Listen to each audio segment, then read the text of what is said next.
नमस्कार विद्यार्थी मित्रांनो, आनंदाची बातमी अशी आहे की नुकतंच टी परीक्षा आगामी काळामध्ये होणार आहे। ही आनंदाची बातमी आहे, परंतु टीच्या संदर्भाने आपणाला टी परीक्षा तशी विद्यार्थ्यांच्या दृष्टीनं जे भावी शिक्षक तुम्ही होणार आहात तेवढी सोपी म्हणावीशी तशी नाही आहे। कारण मागच्या परीक्षांचा रिझल्ट आपण जर बघितला महाराष्ट्रामध्ये तर फारच कमी लागलेला आहे। याचं कारण म्हणजे आपलं टीच्या दृष्टीने टीकडे बघण्याचा जो दृष्टिकोन आहे आपला तो फार महत्त्वाचा आहे। आणि अभ्यासक्रम जो आहे तो प्रचलित शालेय पाठ्यपुस्तकावर आधारितच असा आहे, परंतु त्याच्यातले जे बारकावे आहेत ते अत्यंत महत्त्वाचे आहेत। तर आपण ही टी परीक्षेच्या संदर्भामध्ये ही परीक्षा कोण घेतं त्या परीक्षेविषयी थोडंसं आपण जाणून घेऊयात। तर शिक्षक पात्रता परीक्षा अर्थात टी आगामी काळामध्ये जी टी होणार आहे तर या टीच्या संदर्भाने थोडीशी माहिती आपण घेऊया। तर महाराष्ट्र राज्य परीक्षा परिषदेमार्फत कोणकोणत्या परीक्षा आयोजित केल्या जातात त्याची थोडक्यात आपण माहिती घेऊया। तर बघा, या ठिकाणी पूर्व उच्च प्राथमिक शिष्यवृत्ती परीक्षा जी आहेत इयत्ता 5वी साठी असते। ही परीक्षा सुद्धा कोण घेतं तर महाराष्ट्र राज्य परीक्षा परिषदेमार्फत ही परीक्षा घेतली जाते। शालेय स्तरावरची शिष्यवृत्ती परीक्षा आहे इयत्ता 5वी साठी। त्यानंतर पूर्व माध्यमिक शिष्यवृत्ती परीक्षा अर्थात 8वीची जी परीक्षा आहे ती परीक्षा सुद्धा परिषदेमार्फतच म्हणजे महाराष्ट्र राज्य परीक्षा परिषदेमार्फतच आयोजित केले जाते। त्यानंतर प्राथमिक शिक्षण पदविका ही परीक्षा सुद्धा यांच्यामार्फत होते। अत्यंत महत्त्वाची समजली जाणारी महाराष्ट्रातील परीक्षा म्हणजे राष्ट्रीय प्रज्ञाशोध परीक्षा NTSC सुद्धा या ठिकाणी महाराष्ट्र राज्य परीक्षा परिषदेमार्फत आयोजित केल्या जाते। या परीक्षांचा आपण जर अभ्यास केला तर आपल्याला एक लक्षात येईल की अत्यंत दर्जेदार पद्धतीच्या प्रश्नपत्रिका यांच्या असतात। त्यानंतर राष्ट्रीय आर्थिकदृष्ट्या दुर्बल घटक शिष्यवृत्ती अर्थात NMMS ही परीक्षा अत्यंत महत्त्वाची आहे। याच्यामध्ये विद्यार्थ्यांना शिष्यवृत्तीसुद्धा दिली जाते। तर या सर्व महत्त्वाच्या परीक्षा परिषदेमार्फत घेतल्या जातात। त्यानंतर शासकीय वाणिज्य प्रमाणपत्र परीक्षा ही सुद्धा यांच्यामार्फत होते परीक्षा परिषदेमार्फत। त्यानंतर शासकीय संगणक टायपिंग प्रमाणपत्र परीक्षा देखील परिषदेमार्फत सुद्धा घेतल्या जाते। आता आपली जी परीक्षा आहे अत्यंत महत्त्वाची जी आहे शिक्षक पात्रता परीक्षा टी महाराष्ट्राने घेतलेली परीक्षा जी आहे ही टीचर एलिजिबिलिटी टेस्ट, तर ही अत्यंत महत्त्वाची परीक्षा सुद्धा परिषदेमार्फत घेतली जाते। म्हणून आपल्याला या सर्व स्पर्धा परीक्षेमध्ये जे प्रश्न विचारले जातात हे अत्यंत दर्जेदार प्रश्न असतात। आणि टीची जी परीक्षा आहे तिच्यावर विचारले जाणारे प्रश्न देखील वरील ज्या आपण परीक्षा बघितल्या त्याच पद्धतीने विचारले जातात। म्हणून ही सुद्धा काही एवढं घाबरण्यासारखी परीक्षा नाही आहे। योग्य दिशेने जर आपण अभ्यास केला तर निश्चित टी पात्र होणं एवढं अवघड नाही आहे। तर आपण टीच्या संदर्भाने टीचा सिलेबस कसा आहे त्या संदर्भाने आपण पुढील माहिती घेऊयाच। त्यानंतर बघा, अजून परीक्षा परिषदेमार्फत कोणकोणत्या परीक्षा होतात तर TTC परीक्षा ही सुद्धा परिषदेमार्फत घेतल्या जाते। राष्ट्रीय इंडियन मिलिटरी कॉलेज डेहराडून प्रवेश पात्रता परीक्षा अत्यंत महत्त्वाची समजली जाणारी ही परीक्षा आहे। ही सुद्धा परीक्षा परिषदेमार्फतच घेतली जाते। त्याच पद्धतीने विभागीय सेवा प्रवेशोत्तर परीक्षा आणि बाह्य परीक्षा ज्या आहेत अशा बऱ्याच परीक्षा ज्या आहेत त्या परीक्षा परिषदेमार्फत घेतल्या जातात। आता आपण आपल्या विषयाकडे वळूया। शिक्षक पात्रता परीक्षेचा जो सिलेबस आहे तर या ठिकाणी एकूण 150 गुणांची ही परीक्षा आहे आणि तिच्यासाठी जो कालावधी आहे तो आहे 2 तास 30 मिनिटे 2.5 तास। आणि हे इयत्ता बघा 1ली ते 5वी साठीचा आपण बघतोय। इयत्ता 1ली ते 5वी साठी काय आहे तर बघा या ठिकाणी विषय जे आहेत बालमानसशास्त्र व अध्यापनशास्त्र याच्यासाठी 30 गुण आहेत आणि प्रश्नसंख्या 30 आहे. त्यानंतर बघा भाषा आहे, याच्यासाठी सुद्धा किती 30 प्रश्न आहेत आणि 30 गुण आहेत. या ठिकाणी भाषा 1 म्हणजे मराठी आणि भाषा 2 म्हणजे इंग्रजी. तर 30 प्रश्न याच्यासाठी आहेत. अत्यंत महत्त्वाचा समजला जाणारा विषय तो म्हणजे गणित. गणिताला 30 प्रश्न आणि 30 गुण आहेत. परिसर अभ्यास जो आहे त्याच्यासाठी सुद्धा 30 प्रश्न आणि 30 गुण आहेत. गुणाचा विचार जर केला तर जेवढे गुण आहेत तेवढेच प्रश्न आहेत. म्हणजे प्रत्येक प्रश्न हा 1 गुणाचा आहे आणि बहुपर्यायी स्वरूपाची परीक्षा असल्यामुळे आपणास अचूक असं उत्तर 4 पर्यायातून निवडायचे. बघा इयत्ता 1 ते 5 साठी आपण प्रश्न आणि प्रश्नाचं स्वरूप बघितलेलं आहे की या ठिकाणी किती प्रश्न आहेत आणि किती गुण आहेत. त्यानंतर हा जो आहे तो आहे भाग 1 म्हणजे 1 ते 5 पहिला पेपर. त्यानंतर शिक्षक पात्रता परीक्षेमध्ये आपल्याला मी तुम्हाला जे मार्गदर्शन करणार आहे ते गणितावर करणार आहे आणि गणित हा विषय भाग 1 आणि भाग 2 यासाठी कशा पद्धतीने विचारला जातो म्हणजे त्याच्यावर 1 ते 5 साठी जो आहे त्याची व्याप्ती काय आहे गणित विषयामध्ये. तर 1 ते 5 साठी हा जो पेपर होणार आहे त्याची व्याप्ती ही 1 ते 5च्या सिलेबसवर म्हणजे प्रचलित अभ्यासक्रमावरच असेल. तर गणितावर काय काय विचारलं जाईल 1 ते 5 साठी. गणित विषयाशी संबंधित प्रश्न हे गणितातील मूलभूत संबोध, तार्किकता, समस्या निराकरण आणि गणित विषयाचे अध्यापन शास्त्रीय ज्ञान या मुद्द्यावर आधारित असणार आहे. तर ही आपण गणितावर इयत्ता 1 ते 5 साठीचा जो गणितावर काय काय विचारलं जाईल किंवा त्याच्या व्याप्ती जी आहे अभ्यासक्रमाची ती आपण बघितलेली आहे. त्यानंतर इयत्ता 6वी ते 8वी साठी त्याच्याविषयी आपण जाणून घेऊया. बघा इयत्ता 6वी ते 8वी उच्च प्राथमिक स्तर हा पेपर दुसरा याच्यासाठी सुद्धा तेवढेच गुण आहेत 150 गुण. आपण जे अगोदर बघितलं 1 ते 5वी साठी त्याच पद्धतीने या ठिकाणी सुद्धा तेवढेच गुण आहेत. वेळही तेवढाच आहे. मग याच्यामध्ये वेगळं काय आहे पहा. तर वेगळं बालमानसशास्त्राला सुद्धा 30 गुण 30 प्रश्न आहेत. भाषा दोन्ही भाषा अगोदरच्या पेपरमध्ये जे बघितल्या त्याच पद्धतीने हे तिन्ही पेपर आहेत. फक्त बदल कुठे आहे तर या ठिकाणी गणित आणि विज्ञान हे 2 जे विषय आहेत याच्यासाठी 60 गुण आहेत. म्हणजे या ठिकाणी ऑप्शन असा आहे की तुम्ही गणित आणि विज्ञान घेऊ शकतात किंवा सामाजिक शास्त्रे घेऊ शकतात. तर सामाजिक शास्त्रे याच्यासाठी 60 गुण आहेत आणि गणित आणि विज्ञान याच्यासाठी सुद्धा 60 गुण आहेत. अशा पद्धतीने 150 गुण 150 प्रश्न अशा पद्धतीचं हे परीक्षेचं प्रश्नपत्रिकेचं स्वरूप आपण दोन्ही पेपरचं बघितलेलं आहे. आता प्रत्यक्ष बघा दोन्ही पेपरामध्ये गणितावर काय काय विचारलं जाऊ शकतं. तर गणित हा विषय दोन्ही परीक्षेच्या दृष्टीने अत्यंत महत्त्वाचा मानला जातो. कारण बऱ्याच विद्यार्थ्यांचं जे आहे खरं तर डोकेदुखी गणिताचीच आहे.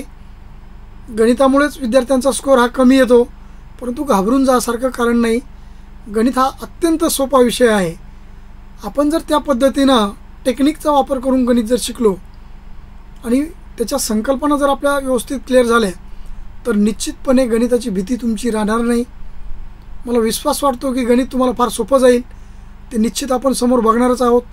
तर गणितामध्ये बघा संख्याज्ञान हे जे प्रकरण आहे अत्यंत महत्त्वाचं प्रकरण आहे.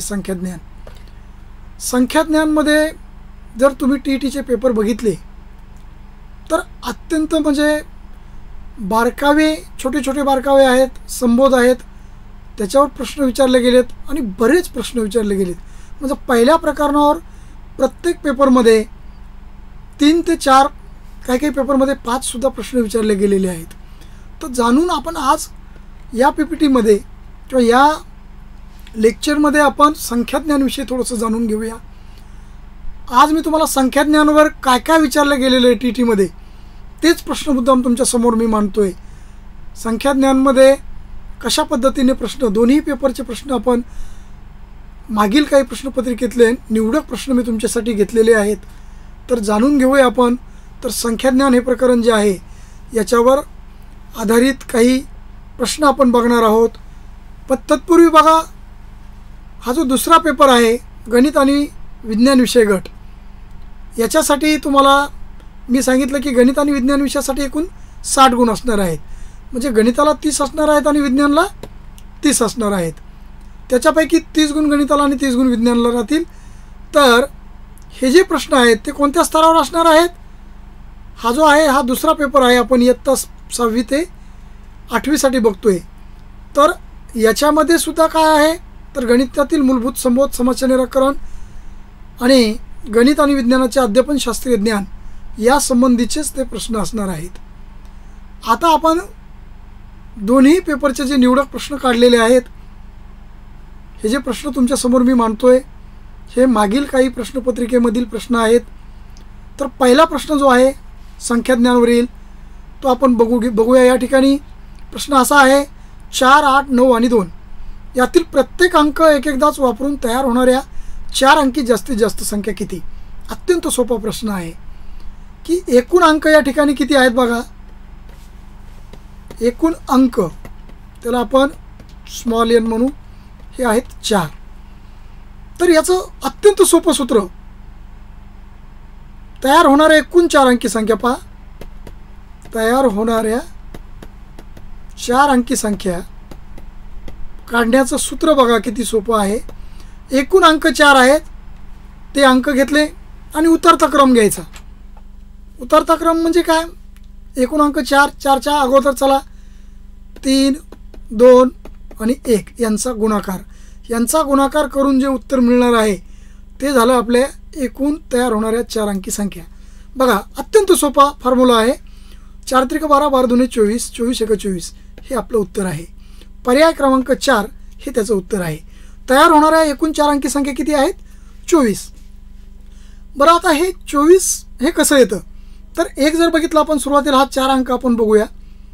नंतर 8 आहे, 9 आहे, 2 ही पहिली संख्या. मी काय करतोय, हजार स्थानी 4च ठेवतोय. फक्त या ठिकाणी संख्या कशा बदलतोय बघा. 9 आणि 2 आहेत, याच्यामध्ये मी हा बदल केला. आता इथे 4च घेतोय, 4च्या शेजारी मी 8 घेतला. आता आपल्याला काय करायचं, 9 घ्यायचा आहे. राहिलेला अंक 8 आणि 2 इकडे घेतोय. परत 4, 9, 2, 8.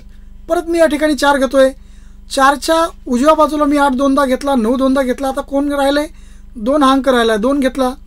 9, 8, 4, 2, 8, 9 अशा 4000 स्थानी असणाऱ्या 6 संख्या तयार झाल्यात मित्रांनो. तर प्रत्येक अंकाच्या 6 अंक आहेत 4, म्हणून संख्या होतील 24. म्हणजे या पद्धतीने दोन्ही पद्धतीने मी तुम्हाला सांगितलंय. हा शॉर्टकट सांगितलाय आणि कशा पद्धतीने त्या तयार होतात तेही सांगितले.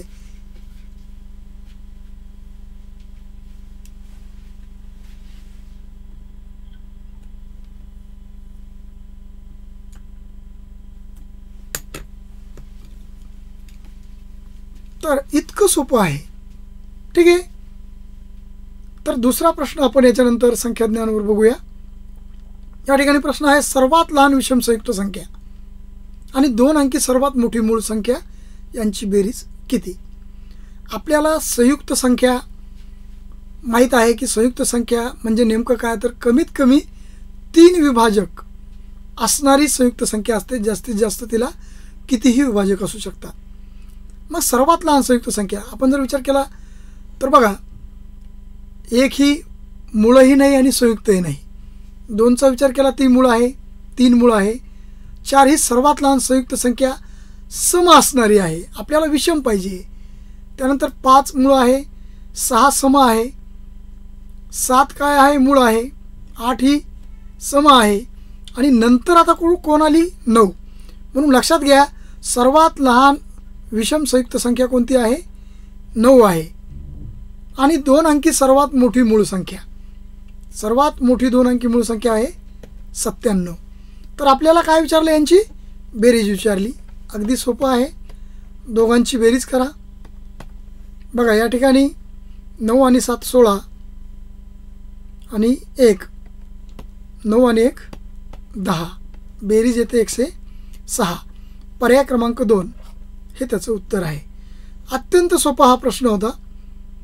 तुम्हाला माहिती संयुक्त संख्या आणि मूळ संख्येची जर माहिती असेल तर हा प्रश्न सोडवणं काही कठीण नव्हता. म्हणून त्यामुळे संख्याज्ञानमध्ये आपणास मूळ संख्येची मूलभूत संकल्पना, संयुक्त संख्याच्या मूलभूत संकल्पना क्लिअर असणं अत्यंत महत्त्वाचं आहे. तर हा अत्यंत सोपासा प्रश्न कमी वेळामध्ये सोडवता येत होता असा प्रश्न होता. त्यानंतरचा तिसरा प्रश्न संख्याज्ञानावरचा बघूया. बघा, हे जे आपण प्रश्न घेतोय हे सर्व TET परीक्षेला आलेले प्रश्न आहेत. आता हा तिसरा प्रश्न आहे बघा. x/15 ही एक विषम संख्या आहे. x/15 ही काय आहे? विषम संख्या आहे. या संख्येनंतर क्रमाने येणारी 13वी समसंख्या कोणती? अगोदर बघा, दिलंय काय? विषम. विचारलंय काय? सम. आता बघा, आपल्या समोर एक रांग आहे सम आणि विषम संख्येची. सम आणि विषम संख्या ह्या काय आहेत? एक आड एक असतात.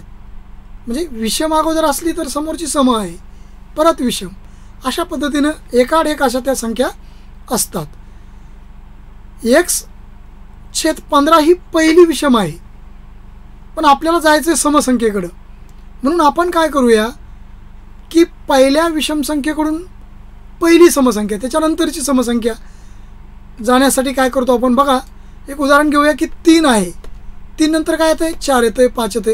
अशा पद्धतीनं संख्या येतात. मग 3 ही विषम संख्या आहे आणि मला 3 नंतर पहिली समसंख्या मिळवायची, तर मी तिच्यात किती मिळवला? 1 मिळवला की मी 4 वर पोहोचतो. म्हणून x/15 नंतर मला पहिल्या समसंख्येकडे जायचं आहे, तर मी तिच्यात किती मिळवलं पाहिजे? 1 मिळवलं पाहिजे. मग 1 मिळवल्याच्या नंतर मी काय होईल? पहिल्या समसंख्येकडे गेलो. परंतु मला जायचं 13व्या संख्येवर. परंतु मी या ठिकाणी 1 मिळवून काय केलं आहे? ही कोणती संख्या तयार केली? समसंख्या. पण आता येणारी जी पुढची संख्या आहे तिच्यात वाढ होणार आहे म्हणून इथं प्लस करतो आहे आपण. जेव्हा समोर जातो त्यावेळेस प्लस घ्यायचं, जेव्हा माघारी जातो मागे जातो तेव्हा मायनस घ्यायचे. मग आपल्याला समोर जायचं आहे. आता जी 13व्या क्रमांकावर समसंख्या येणार होती ती आता कितव्या क्रमांकावर येणार आहे? तिचा 1 क्रमांक आपण 1 मिळवल्यामुळे काय झालेलं आहे? कमी झालेलं आहे. म्हणून ती 12व्या क्रमांकावर येणार आहे. आणि या ठिकाणी काय करायचं आहे? 12व्या क्रमांकावर येणार आहे. आता या ठिकाणी जेव्हा आपण 12व्या समसंख्येकडे जाणार आहोत तेव्हा न कळत आपण काय होणार आहेत? तेवढ्याच विषम संख्या ओलांडून जाणार आहोत. म्हणून या ठिकाणी गुणिले 2 घ्यायचे. 12 गुणिले 2. बघा, अत्यंत सोपं आहे. x/15 अधिक 12 दुणे 24. 24 आणि हा 1 या ठिकाणी 25 याचा छेद 1 आहे. याला गुणिले 15, याला गुणिले 15 छेद समान करून घेऊया. नंतर काय होईल? x अधिक छेद दोघांचा 15. 15 पाची 75. 7 15 दुणे 30 आणि 7 37. हे आपलं उत्तर असेल की आपली जी संख्या आहे x/15 नंतरची 13वी समसंख्या ती असेल x अधिक 375/15. ऑप्शन क्रमांक बघूया आपण की या ठिकाणी हे जे उत्तर आहे ते कितव्या क्रमांकावर आहे? तर 4थ्या क्रमांकावर आहे. अत्यंत सोपा प्रश्न आहे की विषम संख्येनंतर जेव्हा आपल्याला समसंख्येकडे जायचं असतं त्यावेळेस अगोदर आपल्याला समसंख्येकडे जात असताना आपण याच्यात 1 मिळवून पहिल्या समसंख्येवर गेलो आणि नंतर जेव्हा आपण पहिल्या समसंख्येवर गेलो तेव्हा मात्र या ठिकाणी जी 13व्या क्रमांकाला येणार होती ती 12व्या क्रमांकाला आली. आणि जेव्हा आपण 12 समसंख्या ओलांडून जाणार आहेत नकळत आपण त्याच वेळेस 12 विषम संख्या देखील ओलांडतो. म्हणून या ठिकाणी गुणिले काय करायचे? 2 करायचे. म्हणजे 12 गुणिले 2 24. 24 अधिक 1 25. आणि नंतर मग यांचे छेद समान करून घेतले आपण. 15ने दोघांनाही अंशाने छेदाला गुणलं, छेद 15 आला. मग छेद घेतला 15. 25 आणि 15चा गुणाकार 375 आणि x अधिक 375/15 हे जे उत्तर आहे ते आहे पर्याय क्रमांक 4 वर. त्यानंतरचा प्रश्न बघूया. बघा, 4था प्रश्न आहे संख्याज्ञानावर. अत्यंत नेहमी विचारला जाणारा प्रश्न स्थानिक किमतीवर. स्थानिक किमतीवरचे प्रश्न आपण अभ्यासणं अत्यंत महत्त्वाचं आहे. बघा 27.487 या संख्येतील उजवीकडील 7ची स्थानिक किंमत डावीकडील 7च्या स्थानिक किमतीच्या किती पट नसेल. बघा नसेलवर आपण कॉन्सन्ट्रेट करायचे, किती पट नसेल. अगोदर आपण काय करूया, जे अगोदर दिले उजवीकडील 7ची स्थानिक किंमत. बघा उजवीकडील 7ची स्थानिक किंमत ते बघूया आपण. उजवीकडील 7ची स्थानिक किंमत काय आहे. उजवीकडे आपल्या उजव्या हाताकडून कोण आहे, हा 7 आहे. याची स्थानिक किंमत काढत असताना तो बघा या ठिकाणी दशांश, शतांश आणि सहस्त्रांश म्हणजे 7 पॉईंट नंतर आपण अंक मोजूया 1 2 3. सरळ 1 वर किती शून्य ठेवायचे, 3 म्हणजे 7/1000 अशा पद्धतीने त्याची स्थानिक किंमत होईल.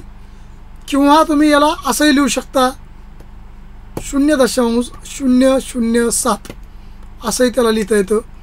सरळ काय करायचं आहे, या ठिकाणी दशांश इथे घ्यायचा आहे, 7ची स्थानिक किंमत आहे इथे 7 घ्या, त्याच्या अगोदर जेवढ्या संख्या आहेत तेवढे शून्य घ्या. अशा पद्धतीने आपण त्याची स्थानिक किंमत ठरवू शकतो. 0.007 किंवा 7/1000. आता डावीकडील 7ची स्थानिक किंमत बघा.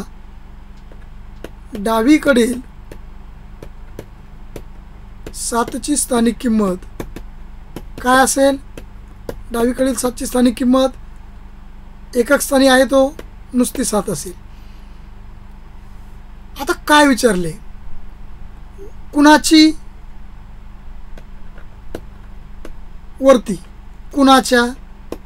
बघा डावीकडील 7ची स्थानिक किंमत उजवीकडील, बघा या ठिकाणी उजवीकडील 7ची स्थानिक किंमत डावीकडील 7च्या स्थानिक किमतीच्या किती पट नसेल. अगोदर काय करूया आपण, उजवीकडील 7ची स्थानिक किंमत लिहूया वरती.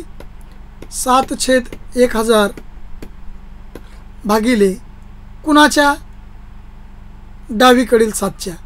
डावीकडील 7ची स्थानिक किंमत आहे 7. आता ज्याला छेद नाही त्याला किती असतो, 1. बघा 7/1000 गुणिले हे व्यस्त होतं, 7/1 का होईल, 1/7 होईल. या ठिकाणी 7 7 कॅन्सल होईल, उत्तर येईल 1/1000. अर्थातच 1/10^3 ही स्थानिक किंमत जी आहे याला आपण असे लिहू शकतो 10^-3 वरती गेल्याच्या नंतर. ही आहे स्थानिक किंमत. परंतु आपल्याला विचारलंय अशी नसावी ती. हा पर्याय क्रमांक 1 मध्ये आहे आपला. हे जे उत्तर आलं होतं 1/1000 त्याचाही अर्थ हाच आहे.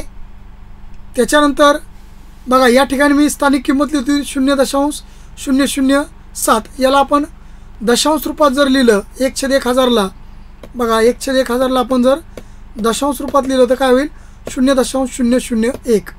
म्हणजे हे या तिघांचाही अर्थ याचा, याचा आणि याचा एकच आहे. हे तिन्ही एकच आहेत. मग राहिले काय, पर्याय क्रमांक 4 हा कसा आहे, वेगळा आहे. म्हणून याचं उत्तर काय असेल तर पर्याय क्रमांक 4 हे उत्तर असेल. हे बघितलं आपण स्पष्टीकरण.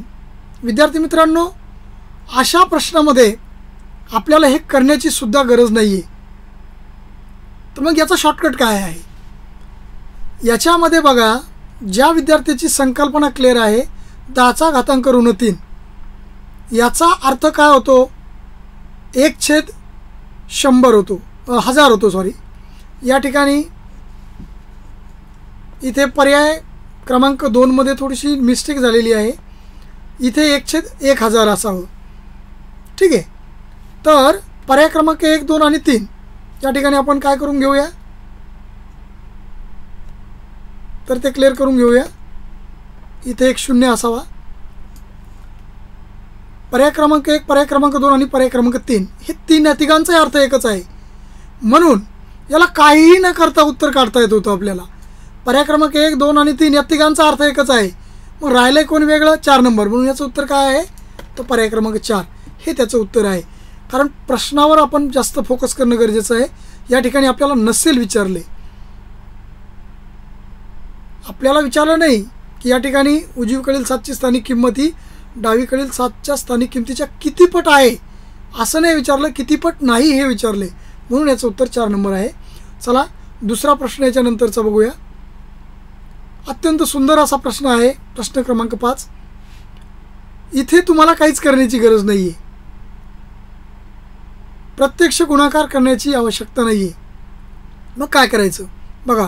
ही जी संख्या आहे ही किती अंकी आहे, तर ही आहे 4 अंकी संख्या. हिचे अंक मोजायचे.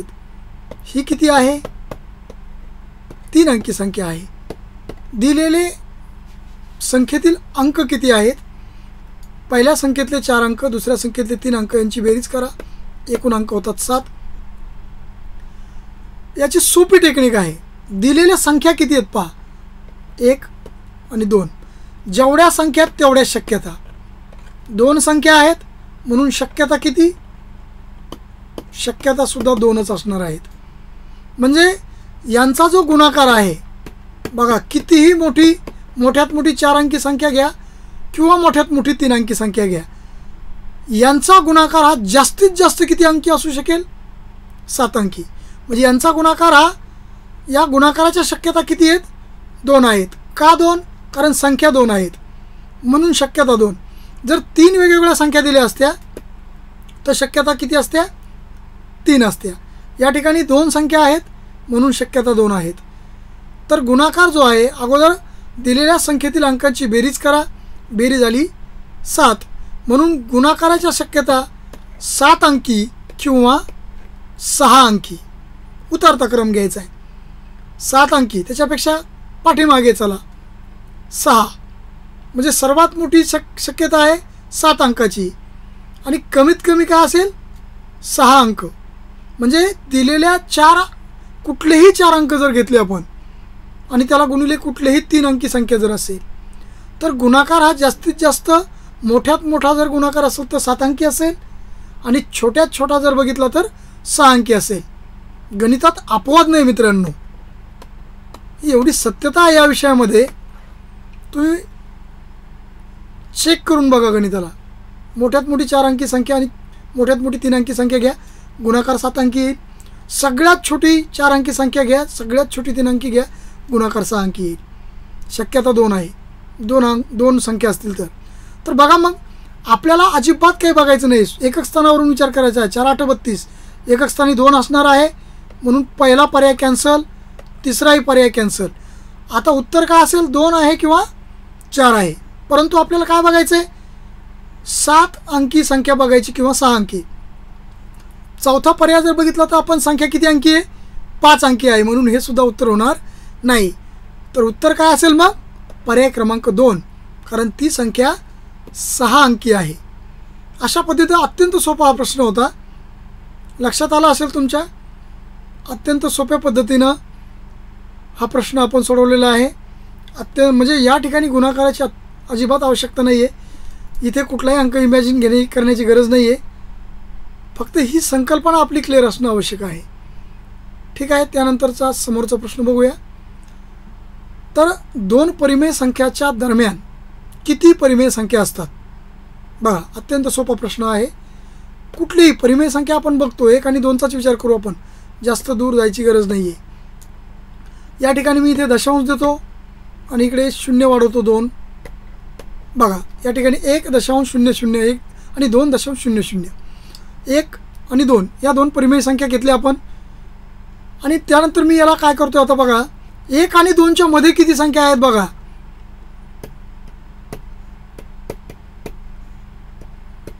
अशा कितीतरी संख्या बघा, 1.01, 02, 03, 04, 05, 09 अशा भरपूर संख्या मिळतील.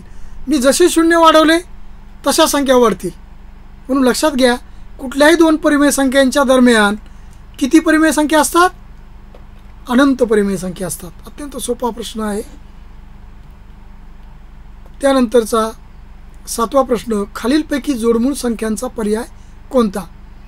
अगोदर लक्षात घ्या, जोडमूळ संख्या म्हणजे काय की ज्या दोन मूळ संख्यांमध्ये बघा, ज्या दोन मूळ संख्यांमध्ये कितीचा फरक पाहिजे आपल्याला,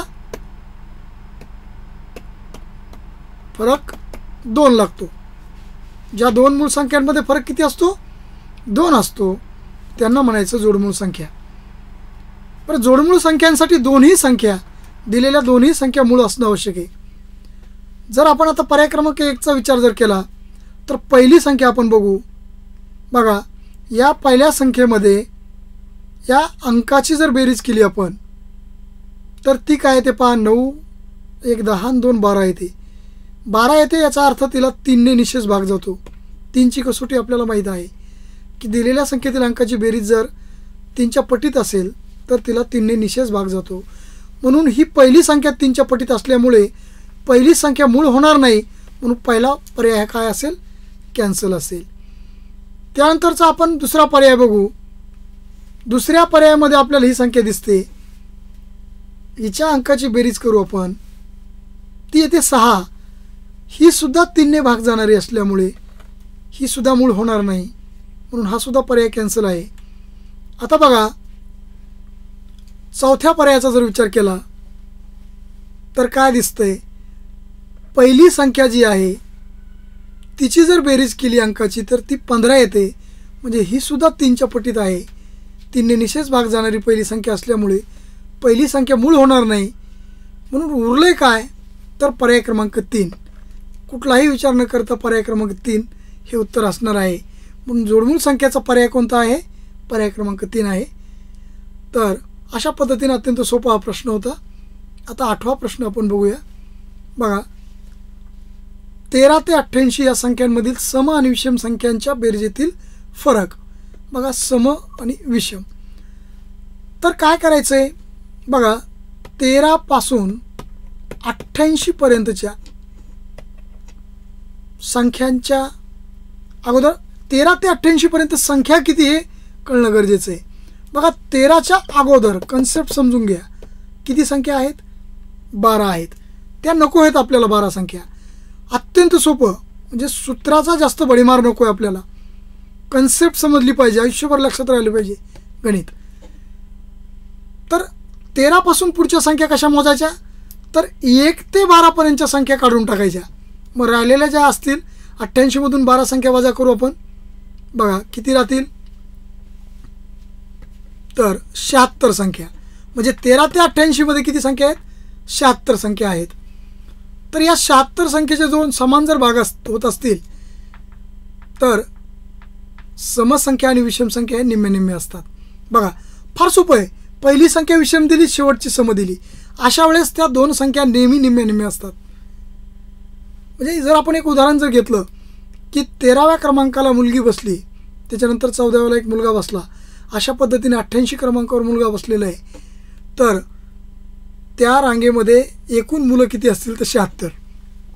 तर मुली किती आणि मुलं किती, असंच आहे सम आणि विषम संख्येचं. तर 76 मध्ये आपण त्याचे दोन भाग करूया. बघा, 76 ला भागूया 2 ने, 2 6, 2 16, म्हणजे 38 सम आणि 38 विषम असतील.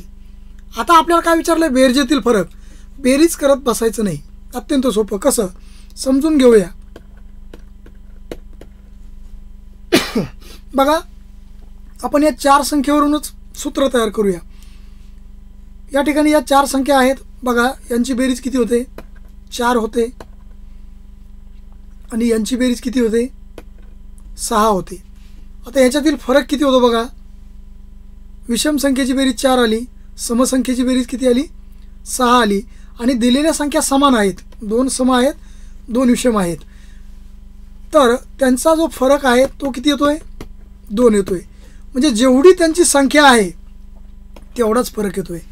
एक लक्षात घ्या, जेवढ्या सम आणि जेवढ्या विषम संख्या असतील तेवढाच त्यांच्या बेरजेतील फरक असतो. जर त्यांची संख्या भिन्न असतील तर फरक मात्र बदलला असता, परंतु या ठिकाणी दोन्ही कसे आहेत, समान आहेत, म्हणून फरक देखील काय असणार आहे, जेवढी त्यांची संख्या आहे, म्हणजे समसंख्या 38, 38 विषम, त्यांच्या बेरजेतील फरक देखील काय असेल, 38 असेल. म्हणून पर्याय क्रमांक 1 हे उत्तर आहे.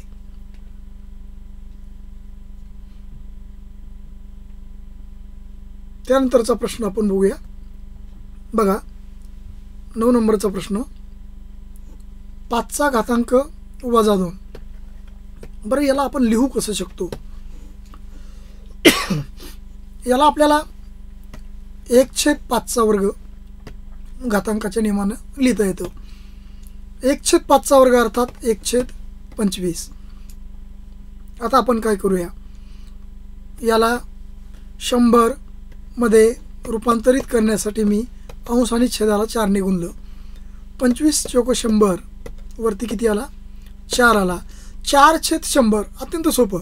छेदस्थानी 10 100 असे असतील तर बघा, सध्या अदृश्य रूपात या ठिकाणी दशांश आहे, तो 2 स्थळं डावीकडे वळणार आहे, म्हणजे उत्तर काय येईल? 0.04. तर याचा अर्थ काय आहे? तर हा आहे. तर अशी स्थानिक किंमत असणारा अंक या पर्यायामध्ये कुठे दिसतो?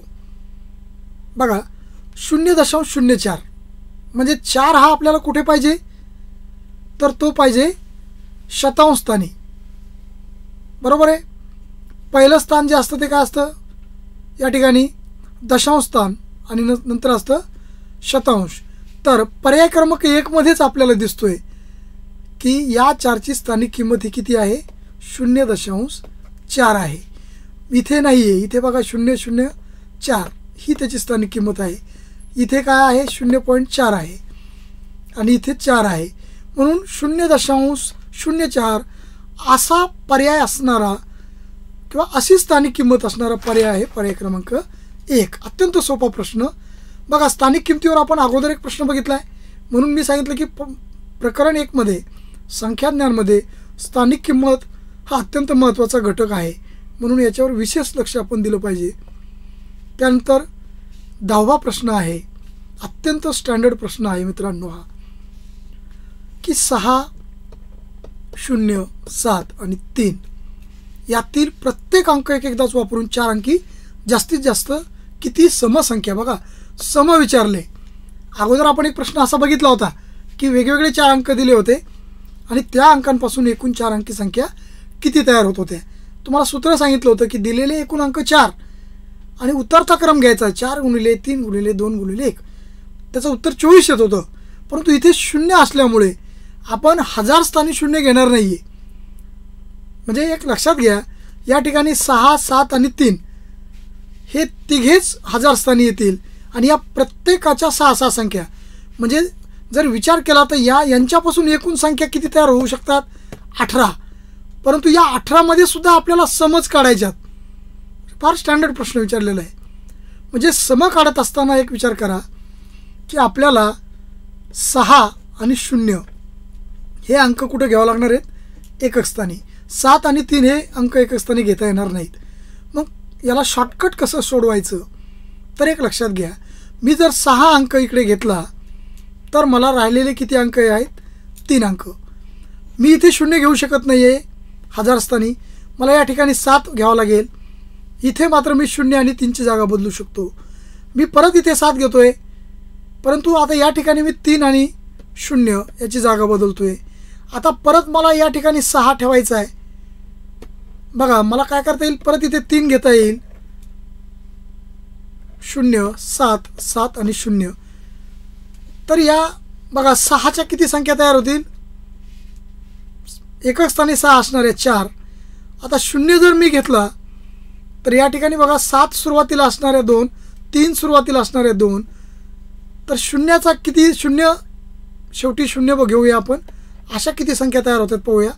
बघा 7, 3, 6, 7, 6, 3. त्यानंतर या ठिकाणी आता मी 6 घेऊ शकतो. 7, 3, 0. परत आता मला काय घेता येईल? 1000 स्थानी 3, 7, 6, 0. बघा या संख्या झाल्या 6 आणि या झाल्या 4. म्हणजे आपलं उत्तर आहे 10. परंतु याला शॉर्टकट पद्धतीने कसं सोडवता येईल? तर जेव्हा मी 6 अंक घेतला आहे तेव्हा उरलेले अंक किती आहेत बघा 3. परंतु शून्य घेऊन हजार स्थानी शून्य घेऊन संख्या बनणार नाही, मग राहिले 2 अंक. या ठिकाणी 2 अंकाच्या किती संख्या तयार होतील बरं? म्हणजे या ठिकाणी 3 अंक आहेत आणि ज्याच्यासोबत शून्य आहे अशा संख्या फक्त किती संख्या तयार होतील? 4 संख्या तयार होतील. म्हणजे या ठिकाणी 6च्या किती संख्या तयार होतील? 4. आणि शून्य ज्यावेळेस मी घेतलं आहे एकक स्थानी, उरलेले अंक आहेत 3, 6, 7 आणि 3 उरले. आपल्याला माहिती आहे 3 अंकाच्या एकूण संख्या किती तयार होतात बघा. एकूण 3 अंकी संख्या 3 अंकापासून बनणाऱ्या ते सूत्र आपलं 3 दुने 6, 6 एक 6, म्हणजे किती संख्या तयार होतील? 6. अशा पद्धतीनं एकक स्थानी 6 असणाऱ्या 4 आणि एकक स्थानी 0 असणाऱ्या 6 एकूण संख्या किती तयार होतात? 10. आपल्याला समसंख्या तयार करायच्यात म्हणून थोडासा हा वेगळा प्रश्न होता, परंतु दोन्ही पद्धतीने आपण ते बघितलं की तयार होणाऱ्या एकूण संख्या किती आहेत? 10 आहेत. अशा पद्धतीनं हे 10 प्रश्न आपण या ठिकाणी घेतलेले आहेत आणि हे 10ही प्रश्न शिक्षक पात्रता परीक्षेमधील मागील काही परीक्षेतील प्रश्न आहेत आणि संख्याज्ञानवरील प्रश्न आहेत, जे की अत्यंत महत्त्वाचं प्रकरण आहे, ज्याला फार महत्त्व आहे. अजून याच्यावरील बरेच उदाहरणं आपल्याला समोर घ्यायचे आहेत, तर आपण आगामी व्हिडिओमध्ये ते बघणारच आहोत. धन्यवाद.